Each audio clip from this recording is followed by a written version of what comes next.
تقریر نہ کرتے, حسین نواز انٹرویو نہ دیتے, تو پی ٹی آئی آج عدالت میں کیا منہ دکھاتی؟ کبھی کہتے ہیں تقریر میں اگر نہیں مگر ہونا چاہیے تھا, کبھی کہتے ہیں حسین نواز کو یہ نہیں یہ کہنا چاہیے تھا. بھئی ہماری تقریروں میں سے ہمارے انٹرویو کے علاوہ کوئی ثبوت کسی منی لانڈرنگ, کسی ٹیکس چوری, ملک سے پیسے باہر جانے کا نہیں. اب بات تقریروں کے تضاد پر ہو رہی ہے.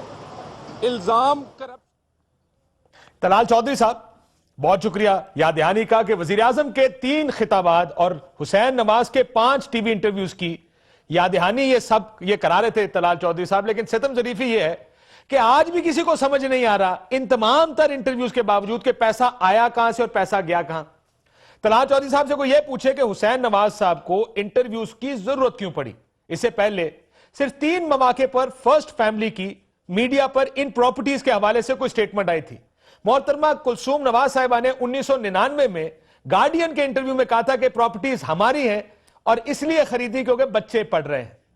Hasan Nawaz be B C کی انٹرویو میں یہ کہہ کر گئے کہ یہ کرائے پر لیے گئے اپارٹمنٹس ہیں اور ہم اس کا کرایہ ادا کرتے ہیں. جبکہ مریم نواز شریف صاحبہ نے 2011 میں اپنے بہن بھائیوں اور والدہ کی لندن میں کسی بھی پراپرٹی سے انکار کر دیا تھا. یہ تھی اکلوتی انٹریکشن جو فرسٹ فیملی کی ایک یا دوسری وجہ سے ٹی وی یا میڈیا کے ساتھ ہوئی. لیکن پھر آئی سی آئی جے نے ان کمپنیوں کے بارے میں جب خط لکھا تو اس وقت وزیر اعظم ہاؤس میں تھرتھلی مچ گئی. پیناما سکینڈل آنے سے پہلے کوئی ان پراپرٹیز کا اقرار کرتا تھا تو کوئی انکار. وزراء کیا کہتے تھے یہ سنیے گا. ایک سوال کا جواب دے دیں. 500 ملین پاؤنڈ کا بزنس ہے حسن نواز کا لندن. یار میں چارٹرڈ اکاؤنٹنٹ ہوں. اگر ہے تو آپ نے کبھی سوال پوچھا نا آپ کے پاس سے پیسے بات سنیں, یہ نہ کریں آپ کے پاس کبھی کوئی ثبوت نہیں ہے اور میں ان کا چارٹرڈ اکاؤنٹنٹ یا ذاتی ملازم نہیں ہوں. میں مسلم لیگ نون کا ایک نمائندہ ہوں. میں حسین نواز کا ملازم نہیں ہوں. لندن میں بزنس کرنا کوئی مشکل کام نہیں ہے. اس کے لیے پیسہ چاہیے. نہیں, پیسہ چاہیے. سیکورٹی چاہیے. ایسے کیا ہوتی مطلب آپ کا مجھے صحیح تو پتہ نہیں ہے, شاید 5-10% پہ آپ ایک پراپرٹی لے سکتے ہیں اور پھر مارگیج ہوتی ہے آپ کی جو پراپرٹی ہے against the value of your property. اب مجھے یہ تو نہیں پتا, میں چونکہ اس معاملے میں آئی ایم ناٹ پریپیئرڈ, مگر آپ جی یہ وزراء کی پوزیشنز ہوا کرتی تھی اپنی مرضی کے مطابق, کبھی کوئی مان لیتا تھا کوئی نہیں مانتا تھا. حسین نواز نے رپورٹ آنے سے پہلے ڈیمیج کنٹرول کرنے کی کوشش کی, لیکن ہر انٹرویو اور ہر تقریر نے مسائل حل کرنے کی بجائے ان میں اضافہ کیا. سوال کم ہونے کی بجائے بڑھنے لگے. آج سپریم کورٹ میں بھی سوال ہی سوال تھے. ججوں کے 3 بنیادی سوال تھے. کمپنیاں کیسے بنی, وزیر اعظم کی تقریروں کے تضادات کے بارے میں سوال تھا, اور مریم نواز شریف زیر کفالت ہیں یا نہیں اس پر بھی سوال تھا. جسٹس کوسا نے سوال کیا کہ بچوں کے پیسوں اور اس کے پیچھے وزیر اعظم صاحب ہیں یا نہیں, ان پر 62-63 لگتی ہے یا نہیں, لگنی چاہیے یا نہیں. ایک اور کنفیوژن کہ پہلے خریداری کی بات ہوتی رہی, اب سیٹلمنٹ کی بات ہو رہی ہے. کاروبار کے لیے پیسہ کہاں سے آیا, اس پر بھی بہت سے تضادات ہیں. سعودی عربیہ کی فیکٹری کی جس وقت سیل ہوئی تو اس سے جو انکم ہمارے پاس آئی الحمدللہ کافی اچھی انکم تھی. تو وہ باقاعدہ جو ہے نا وہاں سے سعودی عربیہ سے آفیشلی ٹرانسفر ہوئی برطانیہ. سیل سے میرا حصہ آیا تھا الحمدللہ, کافی اللہ تعالیٰ نے برکت دی تھی اس میں. تو میں نے ایک چھوٹا سا جو ہے نا اسٹیل کا کارخانہ میں نے اپنے نام سے شروع کیا پھر. الحمدللہ وہ جو 3 پراپرٹیز جو ہے نا میں نے لی, وہ جو ہے نا آج جو ہے نا الحمدللہ آج بھی جو ہے نا ہیں وہ پراپرٹیز جو ہے نا ہمارے پاس. اور یہ بات ہے 2006 کی, جب جو ہے نا اپنا ہم لوگوں نے جو ہے وہ میں نے بلکہ خریدی. حسن نواز صاحب کاروبار کر رہے ہیں اور پچھلے 20-21 سال سے جو ہے نا وہاں پہ کاروبار کر رہے ہیں. جدہ میں آپ نے پیسہ کمایا جی, کاروبار حسن نواز صاحب کر رہے ہیں وہاں پہ, وہ آپ کا پیسہ جس سے کاروبار کر رہے ہیں وہ مشترکہ میں نے اگر لیٹ سے اگر حسن نواز شریف کو کوئی پیسہ دیا ہے اگر, تو کیا جانا اپنا اس میں برائی. دبئی اور جدہ کی فیکٹریوں کے حوالے سے تمام ریکارڈ اور دستاویز موجود ہیں. حضور یہ ہیں وہ ذرائع اور وسائل جن سے لندن کے فلیٹس خریدے گئے. تو الحمدللہ وہ جو 3 پراپرٹیز جو ہے نا میں نے لی, وہ جو ہے نا آج جو ہے نا الحمدللہ آج بھی جو ہے نا ہیں وہ پراپرٹیز جو ہے نا ہمارے پاس. اور یہ بات ہے 2006 کی, جب جو ہے نا اپنا ہم لوگوں نے جو ہے وہ میں نے بلکہ خریدی. یہ دوسرا کنفیوژن جو آج کے سپریم کورٹ نے سوال اٹھایا اور وہ تھا خریدنے اور سیٹلمنٹ کا. لیکن جیسے آپ نے سنا کہ کمپنی شروع کب ہوئی, پیسہ کہاں سے آیا, 2006 کا بھی ذکر کیا گیا, 20-22 سال کا بھی ذکر کیا گیا. سو اب تک یہ اسٹیبلش نہیں ہو سکا کہ 22 سال پہلے بزنس شروع کیا حسن نواز نے, یا ان کا یہ بزنس 2006 کی فیکٹری بیچنے کے بعد. سو سرمایہ کہاں سے آیا, کس وقت آیا, یہ بھی کنفیوژن ہے. حسن نواز نے 2001 میں اپنی فلیگ شپ کمپنی بنائی اس وجہ, اور جیسے کہ اس انٹرویو کے متضاد 2006 سے پہلے اس کی بنیاد رکھی جا چکی تھی. پراپرٹی کے لیے سرمایہ ہم آپ کو پہلے بتا چکے, سب سنا چکے کہ کنفیوژن ہے کہ آیا کہاں سے. پھر انٹری ہوئی قطری شہزادے کی. شکاری شہزادہ ہمارا آج کل یہاں پر تلور کے شکار میں مصروف ہے. اس نے تو ساری کہانی بدل دی. پہلی کہانی تھی دبئی, جدہ, لندن. قطری صاحب نے کہا نہیں, جدہ نہیں, دبئی, قطر, لندن. اب فیصلہ یہ کرنا ہے میاں صاحب نے کہ وہ پہلی والی کہانی کہ یہ تھے وہ ذرائع, یعنی جدہ کی سٹیل مل, یا وہ قطر کی سٹوری کے اوپر بینک کریں گے. یہ لگتا ہے اگلے چند دنوں میں اس کا فیصلہ بھی ہو جائے گا. جسٹس آصف سعید کھوسا کا یہ سوال کہ کیا اس سارے بزنس کے پیچھے میاں صاحب تھے یا نہیں, ان کا یہ انٹرویو بہت سی چیزوں کے جواب دے دے گا کہ پرائم منسٹر نے یہ فیصلہ کیا, ایک فیصلہ تھا فیملی کا, کہ وہ بزنس نہیں کریں گے. یعنی بزنس انہی کا ہے لیکن نام کسی اور کے ہوگا, کیونکہ وہ حکومت میں, سنیے گا اس کو. میری ذات بھی ان سب چیزوں سے منسلک ہے. یہ جو اثاثے ہیں جس کا میں ذکر کر رہا ہوں, یہ الحمدللہ یہ فیملی کی ملکیت ہیں. اور میں نے 1997 میں یہ کانشس ڈیسیشن کیا تھا, فیملی نے بڑا سوچ سمجھ کے فیصلہ کیا تھا کہ جو بھی صاحبان سیاست میں ہیں وہ اپنے سارے بزنس انٹرسٹ سے ریزائن کریں. ہم نے ریزائن کیا اور ہم نے جو ہے وہ جتنا ہم مناسب تھا اتنا ہمارے حصے میں رہا. باقی کیونکہ سیاست کو ہم اپنے انڈسٹری سے بالکل ذاتی طور کے اوپر میں اپنے آپ کو علیحدہ کرنا چاہتا تھا. جناب یہ تھے وزیر اعظم صاحب. آج ایک اور بات بھی آئی کہ بی ایم ڈبلیو بھی سونے کے انڈے دیتی ہے. 1,96,00,000 روپے کا پروفٹ ایک پرانی گاڑی پر. آج اس چیز نے بھی سپریم کورٹ میں مسکراہٹیں بکھیری. مہمانوں کے پاس جانے سے پہلے شہباز شریف صاحب نے بڑی خوبصورتی سے ایک چیز کا خلاصہ کیا ہے. اسد عمر صاحب سنیے گا ذرا کہ شہباز شریف صاحب نے کیا کہا ہے, پھر میں آتا ہوں ان کے پاس بھی اور شیخ رشید صاحب سے بات کریں گے. شہباز شریف صاحب. یہاں کا جو ڈکٹیٹر تھا جس کا نام جنرل مشرف تھا, اور وہ اپنے آپ کو کہتا تھا کہ پاکستان فرسٹ, پاکستان فرسٹ کو دیکھ لیں کہ اربوں روپے جیب میں ڈال کے کسی کو پتہ بھی نہ چلنے دیا, اور جب اس کے اکاؤنٹ کا راز سامنے آیا تو پھر ان اے ویری شیپش وے کہا کہ ہاں میرے پاس نہیں تھے, مجھے بادشاہ نے پیسے دیے. اور میں انگریزی میں کہتے ہیں کہ what goes around comes around. ایسے نہیں, یعنی پیسے پکڑے گئے تو کہا بادشاہ سلامت نے دیے. میں آپ کو بتاتا ہوں, شیخ صاحب سے پہلے شروع کروں. شیخ صاحب السلام علیکم. وعلیکم السلام. شیخ صاحب آج آپ نے بھی اپنا کیس پلیٹ کیا. ایک جو جس چیز پہ سارے ہنس پڑے, جب جج صاحب نے کچھ ریمارک دیا اور آپ نے کہا آگے سے کہ سر کیس کا تو آپ کا بھی پتا ہے, وہ فیصلہ سنا ہے, آپ کہنا کیا چاہ رہے تھے اس وقت؟ دیکھیں جی, کیس وہ بڑے لرنڈ جج ہیں, ان کو سب بات سمجھ آ گئی ہے. ان کو سمجھ آ گئی ہے کہ یہ ڈیپینڈنٹ ہے محترمہ مریم صاحبہ, اور یہ سارا پیسہ 12 ملین درہم, اس وقت درہم تھا جی 2 یا 2.5 یا چلو جی 3 لگا لو, یہ 3 روپے کا درہم میکسیمم 1980 میں, یہ ایسا ہمارا درہم ہے 12 ملین کا. یہ کبھی دبئی جاتا ہے, کبھی جدہ جاتا ہے, کبھی وہاں آف شور جاتا ہے, ورجن آئرلینڈ میں چلا جاتا ہے, اور کبھی جاتا ہے مرا آ جاتا ہے, ختم ہونے کا نام ہی نہیں لیتا. یہ پروف کرنا, دیکھیں انہوں نے مان لیا یہ جائیدادیں ہماری ہے, اور یہ قطری شہزادہ نے کہا سنی سنائی بات ہے. وہ خود ججز کہتے ہیں کہ سنی سنائی بات شہادت نہیں ہو سکتی. تو پھر ہو کیا سکتا ہے؟ ہو یہی سکتا ہے یہ سارا 2 نمبر کا. میں نے سپریم کورٹ میں کہا ہے کہ یہ 1993 موٹر وے کے بعد سارا مسئلہ ہے, اور موٹر وے کے بعد 12-13 آدمیوں کو ہم نے نکالا ہے کہ انہوں نے جھوٹ بولا ہے, اور یا تو وہ 12 آدمی بھی واپس آئیں یا نواز شریف بھی گھر جائے. تو میرا خیال ہے کیس کو جو میں نے عرض کیا کہ ججز تو سب سمجھ گئے ہوئے ہیں, اب فیصلے کرنے میں کتنا وقت درکار ہوگا یہ تو ججز حضرات کو ہی پتا ہوگا. سر یہ رابرٹ ہرش کون ہے؟ یہ آپ نے کہا میں خود میٹنگ میں بیٹھا ہوا تھا جب پیسوں کی بات تھی. کیا پیسوں کی ڈیلنگ ہو رہی تھی وہاں پہ؟ نہیں، ایک صاحب آئے تھے، میں غلطی سے گیا تھا جنرل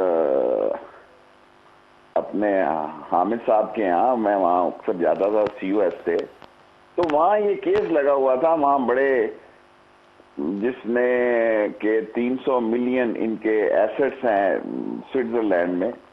پھر حامد صاحب نے ڈیوٹی لگائی گورنر صاحب کی، جو اس وقت کے اسٹیٹ بینک کے گورنر تھے، انہوں نے ایک ٹیم بھیجی اور یہ ثابت ہوا کہ ان کے پیسے ہیں. کوئی شیخ سعید صاحب کا بھی ذکر تھا اور یہ سارے پیسوں پہ پھر لات مار دی جناب ہمارے جو بڑے شوکت عزیز صاحب بڑے بینک کے، کیونکہ اس کو ظاہر ہے کوئی پیسے شیسے بھی دینے پڑتے تھے ان ساری چیزوں کے. یہ بات تو میں نے کہا کہ یہ تو سائیڈ کی کیس ہے. مین کیس جو ہے جی، اس کیس میں تو جی اب کوئی شک نہیں ہے، جو مرضی ہو جائے کہ یہ پیسے کہاں سے گئے، کیسے آئے، کس نے لائے، کس نے دیے، کیوں کر پہنچے، یہ ثابت نہیں ہو سکتا حکومت سے. سارے وزیر لگے رہے، صبح شام لگے رہے، یہ کیس ان کا خراب ہو گیا جی. مجھے تو ممکن ہے ہمارے خلاف چلا جائے فیصلہ، ہمیں قبول ہے، لیکن مجھے گورنمنٹ کے حق میں یہ فیصلہ نہیں دیتا جاتے ہوئے. سر یہ آپ نے کہا بڑا سویٹ اور شارٹ مسئلہ ہے، آپ کو لگتا ہے کہ ججوں کو نظر آ رہا ہے کہ اتنا شارٹ اور سویٹ مسئلہ یہ؟ لیکن اس کیس میں کیا ہے، دیکھیں نا، ججوں کو سمجھ آ گئی کہ وہ ڈیپینڈنٹ ہے اور جو انہوں نے 11 کو دیے ایسٹس میں، اس میں اسے ڈیپینڈنٹ ظاہر کیا ہے اور اس میں جگہ بھی خالی ہے، وہاں لکھ سکتے تھے یہ بینامی ہے. اور بینامی کا بھی یہ بتانا ظاہر ضروری ہے کہ یہ 2 کروڑ کتنے لاکھ کہاں سے آیا نواز شریف صاحب کے پاس جو انہوں نے دیا ان کو. کوئی اس کا سورس ہونا چاہیے نا. ساری باتیں سنی سنائی ہیں اور ساری چیزیں 19 سال کی عمر میں ہو رہی ہیں اور وہ طارق شفیع صاحب بھی 19 سال کی عمر میں سٹیٹمنٹ دے رہے ہیں. بچی جو ہے وہ بھی 19 سال شیخ صاحب، کی لیکن عمر سوال میں. یہ ہے جج اگر ایویڈنس مانگنے پر آگے، انہوں نے کہا بیانڈ ریزنیبل ڈاؤٹ ایک ٹرم استعمال ہوتی ہے، بیانڈ ریزنیبل ڈاؤٹ تو ایویڈنس آپ کے پاس بھی نہیں ہے.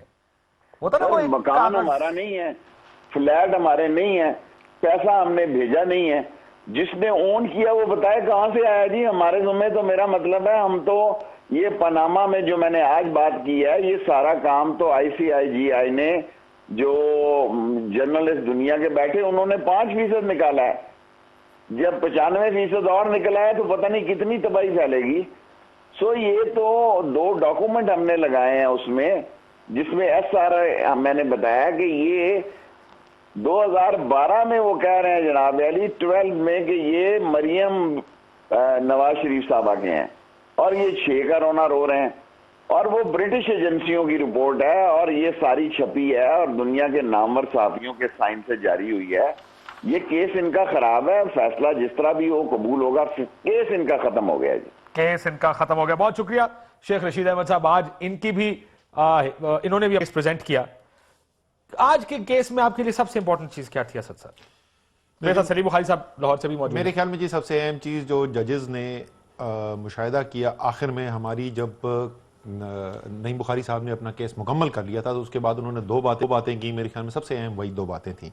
ایک تو انہوں نے یہ کہا کہ تحریک انصاف نے بہت اہم سوالات کھڑے کر دیے ہیں وزیر اعظم کو دینے کے لیے، تو انہوں نے کہا کہ برڈن آف پروف شفٹ اور یہ جو اور انہوں نے کہا کم سے کم 1 درجن اہم سوالات کھڑے ہو گئے ہیں. اور انہوں نے کہا کہ 184(3) کی جو فنڈامنٹل رائٹس کا یہ کیس چل رہا ہے، اس کیس کے اندر اگر سوال کھڑے ہو جائیں تو پھر بارے ثبوت جو ہے جس پہ الزام لگا ہوتا ہے اس کے اوپر کیونکہ مان بھی لیا نا کہ ہمارے اپارٹمنٹ کیونکہ آپ نے مان لیا. یہ 2 ڈیپینڈنٹ کیا ہوتے ہیں کہ میں اپنا ڈیپینڈنٹ خود ہوں، یہ مطلب logically because you are an economy man. سوال یہ ہے کہ آج کہا گیا جناب آپ نے ڈیپینڈنٹ کے کالم میں 2 بندے لکھے ہیں، یہ 2 بندے کون سے؟ انہوں نے کہا جی ایک میری بیوی تو دوسرا میں. یہ کیا ایسی بات سننے میں آئی ہے پچھلے 8 مہینے میں کہ عقل دنگ رہ جاتی ہے. لیکن آج جو میں ساری کہانی سن رہا تھا نا تو میرے ذہن میں کوئی معیشت کے اصول یا کوئی نمبر نہیں آ رہے تھے. میرے ذہن میں ایک شعر آ رہا تھا، اردو کا بڑا مشہور شعر ہے، اس کو ایک لفظ کی تصحیح کے ساتھ اگر مجھے اجازت دیں، شاعر صاحب ناراض نہ ہو. اور وہ یہ شعر ہے کہ ظلم بچے جن رہا ہے کوچہ و بازار میں. تو اس کو صرف آپ بدل دیں کہ جھوٹ بچے جن رہا ہے کوچہ و بازار میں، عدل کو بھی صاحب اولاد ہونا چاہیے. کبھی ٹی وی انٹرویو کے اندر جھوٹ، کبھی قوم سے خطاب کے اندر جھوٹ، کبھی پارلیمان کے اندر جھوٹ، کبھی سپریم کورٹ کے اندر جھوٹ. مطلب مجھے تو سمجھ میں نہیں آتی. ابھی آپ تو سوال پوچھ رہے ہیں صرف ایک کیس کے نا، یہاں تو آپ کہہ رہے تھے BMW بچے دیتا ہے، ادھر کیسز کے بھی بچے پیدا ہو رہے ہیں. وہ کیسے کہ ساری جو کہانی بنائی گئی، ساری کہانی جو شروع کدھر سے ہوتی ہے، ادھر جاتی ہے، پھر ادھر جاتی ہے، پھر ادھر جاتی ہے. That's true. وہ سارے اثاثے جو بیرونی اثاثے ہیں ان کی بنیاد بنائی گئی یہ کہانی کہ دبئی میں پیسہ لگایا اور اس پیسے سے بے تحاشا منافع کمایا گیا. اس کے بعد اس نے کبھی پیسے نے فلائٹ پکڑی جدہ، کبھی فلائٹ پکڑی قطر، کبھی فلائٹ پکڑی لندن. لیکن ہم تو ان کے کبھی فلائٹ پکڑی 1980 میں، کبھی فلائٹ پکڑی 1996 میں، کبھی 2006 میں. These are the confusions اور وہ تضادات جو سامنے باتیں نظر آ رہے. ہم ان کے دستاویزات سے ثابت کر چکے ہیں کہ دبئی میں تو خسارہ ہوا، جتنا قرضہ تھا وہ قرضہ پورا کرنے کا پیسہ نہیں ہوا. تو اب سوال کیا کیا کھڑے ہو گئے. مجھے یہ پھر بتائیں عزیزیہ کی سٹیل مل کا پھر پیسہ کہاں سے آیا؟ ہل میٹل سٹیل مل جو سعودی عربیہ میں، اس کا پیسہ کہاں سے آیا؟ جو خود کہہ رہے ہیں کہ قطر کے اندر ہم نے ریئل اسٹیٹ میں انویسٹ کیا، اس کا پیسہ کہاں سے آیا؟ لندن کی پراپرٹیز کا پیسہ کہاں سے آیا؟ BMW 196 کروڑ کے بچے دے سکتی ہے.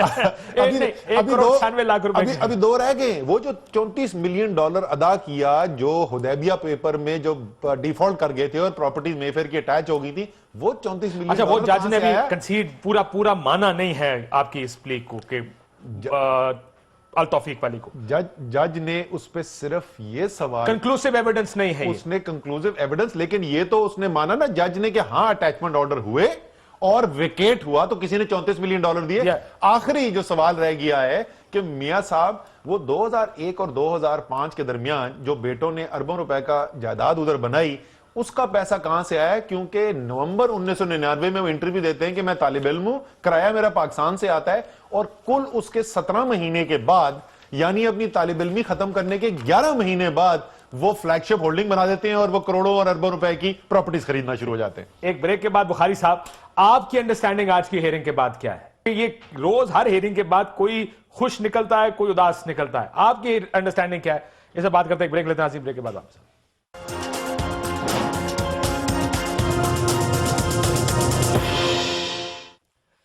Welcome back. ناظرین، بخاری صاحب، کمپنیاں کیسے بنی، زیر کفالت کون ہے، تقریروں میں سچ ہے یا تضاد ہے، وزیر اعظم پہ 62-63 لگنی چاہیے یا نہیں، بڑے چپتے ہوئے سوال تھے سپریم کورٹ آف پاکستان کے ججز کے، جو ریمارکس یا سوال انہوں نے سامنے رکھے اور انہیں بارے ثبوت بھی اپوزیشن کے سر سے اتار کے حکومت کے سر لے گئے. جو اتنی پریس کانفرنسز ہو رہی ہیں جس میں حکومت کہہ رہی ہے ثبوت نہیں، لگتا ایسا ہے کہ کم از کم آج کی ہیئرنگ کے بعد کہ ثبوت کا بوجھ تو سپریم کورٹ نے ڈال دیا حکومت کے سر. آپ کا کیا خیال ہے سر آج کی ہیئرنگ کے بعد؟ which way is this going؟ جی کاشف واسی، بہت شکریہ آپ کا، آپ نے مجھے اپنے پروگرام میں بلایا ہے. پہلی بات تو یہ ہے کہ آن اے لائٹر نوٹ، میں بہت ہی غریب سا آدمی، تھوڑے سے پیسے میں نے بچائے ہیں، وہ $3 کے قطری ڈالر تو مجھے لے دیں یار، $3 کے قطری دینار جو ملتے ہیں جہاں سے جو شیخ صاحب وہ درہم کی بات کر رہے تھے سر. دوسری بات یہ ہے کہ جہاں تک کیس کا تعلق ہے، جو روزانہ ہم سن رہے ہیں میڈیا کے تھرو گفتگو، مجھے تو لگتا ہے دونوں ہی پارٹیاں کیس جیت گئی ہیں. کسی دن لگتا ہے کہ تحریک انصاف جو ہے اس کا کیس تھوڑا کمزور پڑ گیا ہے، حکومت مضبوط ہو گئی ہے. دوسرے دن لگتا ہے حکومت کا تو کوئی کیس ہی نہیں ہے، ان کی تو ایسی تیسی پھرنے والی ہے. یہ جو کچھ ہمیں ان لوگوں کی زبانی مل رہا ہے، کیا ہم اس کے اوپر ڈٹرمن کریں گے کہ کیس کس نوعیت پر جا رہا ہے، ججز کیا سوچ رہے ہیں، فیصلہ کیا آنے والا ہے؟ ججز کے ریمارکس بتا رہا ہوں، میڈیا کے ریمارکس نہیں بتا رہا ہوں، ججز کے ریمارکس بتا رہا ہوں. میں وہیں آ رہا ہوں، لیکن یہ ہم تک ڈائریکٹ کورٹ سے تو نہیں پہنچ رہے نا. ہر آدمی اپنی مرضی کی انٹرپریٹیشن کر رہا ہے. میں خود موجود تھا. آپ حکومت کے وزیروں کو سنیں تو وہ لگتا ہے جیسے کیس کوس جیت کے ادھر تو جشن فتح منانے والے ہیں وہ عنقریب. دوسری طرف کی سنیں تو لگتا ہے کہ جناب گورنمنٹ تو پھنسی. میں یہ کہنا چاہ رہا ہوں کہ دیکھیں، ایک وقت وہ تھا جب کمیشن بنانے کی بات ہو رہی تھی کہ جناب کمیشن بنا دے. TOR کے اوپر پوری متحدہ اپوزیشن 6 سیشنز ہوئے اس کے کہ جی کمیشن بنائیں. اب ہم اچانک سن رہے ہیں انہی لوگوں سے کہ جی کمیشن تو ضرورت ہی نہیں ہے، فیصلہ سنائیں فٹافٹ آپ. یہ ساری صورتحال کے پیش نظر میں بہت کنفیوز ہوں. کاشف واسی، میرے لیے ایمانداری کی بات ہے یہ فیصلہ کرنا کہ یہ کیس کس طرف جائے گا. دھاندلی کمیشن کو ریکال کر کے دیکھیں. جو ریمارکس تھے ججز کے، ایسے لگتا تھا کہ الیکشن اناؤنس ہوئے کہ ہوئے نہیں. آپ ذرا واپس جا کے فائلیں اٹھا کے دیکھیں اخبارات کی کیا چھپا تھا. اور پھر فیصلہ دیکھیں کیا آیا سپریم تھا. کورٹ میں عمران خان صاحب کے ساتھ میری پچھلی ہیئرنگ میں یہی بات ہوئی تھی. انہوں نے کہا یہ دیکھو, میں کہا سر پچھلی دفعہ بھی آپ یہی کہتے تھے خان صاحب کہ گیا فیصلہ آپ کے خلاف آیا تھا. یہ بات آپ کی درست ہے. اس چیز کو مسئلہ یہ جج کے ریمارکس دیکھ کر ہم یہ نہیں کہہ رہے کہ کیس کا فیصلہ ہو گیا, لیکن یہ ضرور ہے کہ ایک ججز کی کا مائنڈ آپ پڑھ سکتے ہیں کہ وہ یہ بات آج جسٹس کھوسا نے کہی کہ یہ سوال ہیں جن کا جواب حکومت کو دینا ہے. انہوں نے کہا بڑا سافٹ بارے ثبوت ہے, یعنی برڈن آف پروف بڑا سافٹلی موو کرتا ہے آگے پیچھے. جو سوال پی ٹی آئی نے کھڑے کیے ہیں ان کا جواب دینا پڑے گا. اب سوال یہ ہے سر, آپ نے بھی دیکھا پچھلے 6 مہینے میں گورنمنٹ کی پوزیشن بدلی ہے, متعدد بار بدلی ہے. جدہ گئے, پھر قطر گئے, یہ تو آپ کے سامنے ہوا ہے, ججز کو بھی نظر آیا ہے سارا. بخاری صاحب, کاشف اگر تو ہم جائیں فیملی کے لوگوں کے بیانات پر تو دیر از نو کیس. نو کیس سے میری مراد یہ ہے کہ ان کا پھر کوئی کیس نہیں ہے. انہوں نے تو اتنی کنٹراڈکشنز ہیں, اتنے ویریڈ سٹیٹمنٹ ہیں کہ وہ اب ایک نقطے پر کیسے آئیں گے یہ مجھے سمجھ میں نہیں آ رہی ہے. میرے لیے مشکل ہے یہ سمجھنا. یہ باتیں تو سب درست ہیں. میں صرف یہ کہنا چاہ رہا ہوں کہ کیا ایسا ممکن ہے کہ ہم تھوڑا سا انتظار کر لیں کہ کورٹ کا فیصلہ کیا آتا ہے, بجائے اس کے کہ ہم پہلے سے جشن فتح یا حکومت بنا لیں یا تحریک انصاف بنا لیں یا ہم میڈیا کے لوگ بنا لیں. تھوڑا انتظار اس لیے کرنا پڑے گا. نہیں انتظار تو کر رہے ہیں ہم, تو خالی یہ کہہ رہے ہیں کہ جو جس طرف جا رہا ہے, جو سوالات اٹھائے جا رہے ہیں, میں آ رہا ہوں کاشف, میں اسی طرف آ رہا ہوں. جو سوالات آپ سمجھتے ہیں کہ تحریک انصاف کی کوشش سے, ان کے آرگومنٹ سے عدالت نے اب کھڑے کر دیے ہیں, 1 درجن مشکل سوالات ہیں سارے. اس کا کیسے جواب دے پائے گی حکومت مجھے نہیں, لیکن اونس انہی کے اوپر ہے اب کہ انہیں ثابت کرنا ہے. ٹھیک, اب دیکھنا یہ ہے کہ وہ کیا اپنی سابقہ کہانیوں کو سٹرینتھن کرتے ہیں یا کوئی نئی کہانی آ جاتی ہے.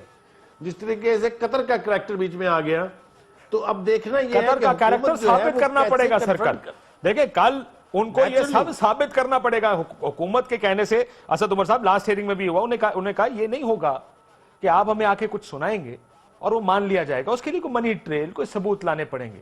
آج بھی جب بار بار کہا جا رہا تھا کہ آپ شروع کریں کسی, وہ ہی واز انسسٹنگ کہ مریم صاحبہ کی ڈیپینڈنٹ ہے یا نہیں ہے, اس سے شروع کروں گا. حالانکہ ججز کہتے ہیں یہ تو بڑا چھوٹا سا کیس ہے, یہ تو بڑا چھوٹا حصہ بڑے کیس کا, اصل کیس پہ آئے نا وہ کل شروع ہوگا اصل کیس. وہ انہوں نے ایکچولی جو شروع کیا سلمان بٹ صاحب نے, وہ ایک نسبتاً چھوٹے ایشو کا ایک بہت ہی چھوٹا حصہ اٹھایا. وہ کالم نمبر 12 کے اندر فکس ہو گئے, اور ججز نے بڑی کوشش کی کہ جو اصل کیس ہے اس کی طرف آئے, لیکن وہ آنے کو تیار نظر نہیں آ رہے تھے. وہ بالکل آپ صحیح کہہ رہے ہیں, ایسے ہی ہوا. جہاں تک قطری خط کا تعلق ہے, اس پہ تو ججز جو ہیں وہ کھل کے ریمارکس دے چکے ہیں پہلے. اگر آپ کو یاد ہو ایک ہیئرنگ کے اندر, لیکن اب اصل کل فیصلہ بالکل صحیح ہے, لیکن انہوں نے سوال یہ کہا تھا کہ یہ تو کیٹیگوریکلی ججز کہہ چکے ہیں نا کہ یہ جو کاغذ ہے یہ کوئی ایویڈنس نہیں ہے.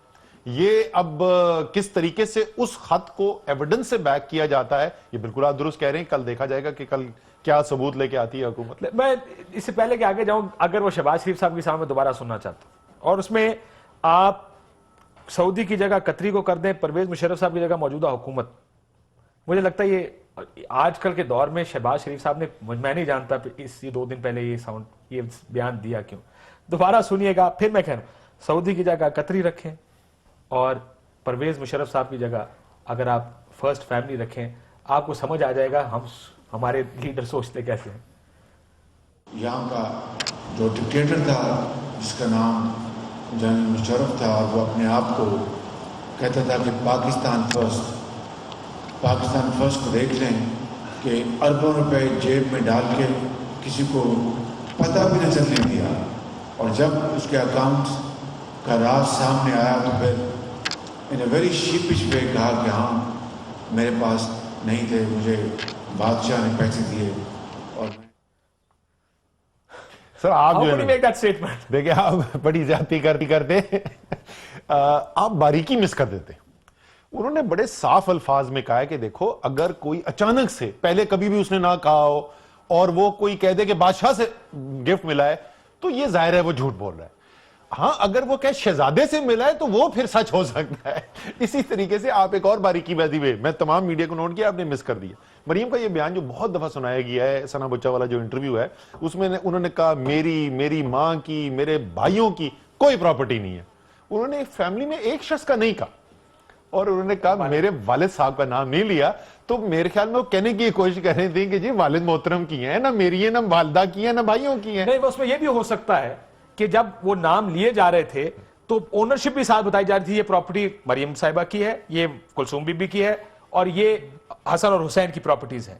تو اس وجہ سے انہوں نے کہا کہ جی جو نام آپ لے رہے ہیں یہ پراپرٹیز ہماری فیملی میں. یہ شہباز شریف صاحب جو کہہ رہے تھے نا، اس سے ایک تقویت ملتی ہے ایک اور جو کنسپیریسی تھیوری چل رہی تھی. لوگوں نے کہا جی بڑے خاموش رہے ہیں شہباز شریف صاحب، بھائی اتنے مشکل ہیں، تو شاید ان کو کوئی خاص بہت برا نہیں لگ رہا کہ میاں صاحب کدھر پھنسے ہوئے. یہ تو اور ٹائمنگ دیکھیں آپ. توفیق ٹرسٹ کیس میں میاں صاحب کا نام نہیں ہے، شہباز صاحب کا نام ہے. تو یہ کہنا کہ وہ نہیں پھنسے ہوئے، میرا خیال ہے وہ تو he'll be a matter of days. اگر یہ یہاں پر ثابت ہو گیا آپ کو پتہ چل گیا نا، تو میٹر آف ڈیز کی بات ہے. وہ بھی کیس فائل ہو رہا ہے. اچھا، پنجاب جا رہے، لاہور جا رہے ہیں، میں نے سنا بابر رحمان صاحب جا رہے ہیں. بخاری صاحب، یہ میاں شہباز شریف صاحب کا بیان آپ نے سنا ان حالات میں، 2 دسمبر کا بیان ہے، یہ کچھ چند دن پہلے کی بات ہے. ہاؤ کوڈ ہی سے سچ اے تھنگ؟ کیا یہ کہنا کہ بس دیکھو ڈکٹیٹر پکڑا گیا، جب پیسے پکڑے گئے تو کہا سعودی بادشاہ نے دیے.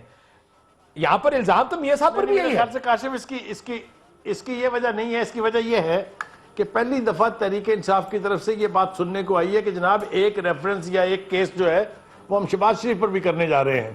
تو وہ خاموش پہلے شاید کسی اور وجہ سے ہوں گے، لیکن اب ان کو بولنا پڑا اس لیے کہ my dear friend Asad Umar and company نے ان کا نام بھی اب لے دیا ہے کہ ان کے خلاف بھی ایک ریفرنس جو ہے وہ عنقریب عدالت میں جائے گا. دیکھیے گزارش یہ ہے، یہ بہت امپورٹنٹ کیس ہے کاشف. یہ طے کرنے جا رہا ہے کہ آئندہ اس ملک میں کرپشن کی رولنگ ایلیٹ کو اجازت ملنی ہے یا نہیں. یہ طے کرنے جا رہا ہے کہ اگر آپ نے انلیگل مینز سے پیسہ باہر بھیجا ہے تو اس کی جواب دہی ایک دن ہوگی اور آپ کو حساب دینا پڑے گا. اس لحاظ سے میں یہ سمجھتا ہوں کہ یہ کیس ایک طرح کی تاریخ رقم کرے گا. سر لیکن یہاں پہ روکیے گا نہیں اس کو، پھر اپنی جگہ اس کو یہاں روکیے گا نہیں برائے مہربانی. یہ فیصلہ ہونا ہے کہ کب تک لوگ اس ملک میں کرپشن یا اس طرح کی چیزیں ہوں گی اور دیکھتے رہیں گے، اور کب تک ادارے خاموشی سے سب کو دیکھتے رہیں گے، کب تک ایف آئی اے خاموش رہے گی، کب تک نیب اس وقت ان چیزوں پر عمل کرے گی جن پر آپ چاہیں گے، کب تک ایف بی آر خاموش رہے گی. یہ اداروں کا بھی امتحان ہے سر. بخاری صاحب، یہ عمران خان بمقابلہ نواز شریف نہیں ہے، یہ سسٹم بمقابلہ سسٹم ہے کہ وہ ایلیٹ جو اس سسٹم کو استعمال کر کے یہاں رہی ہے، کب تک ایسے چلے گا.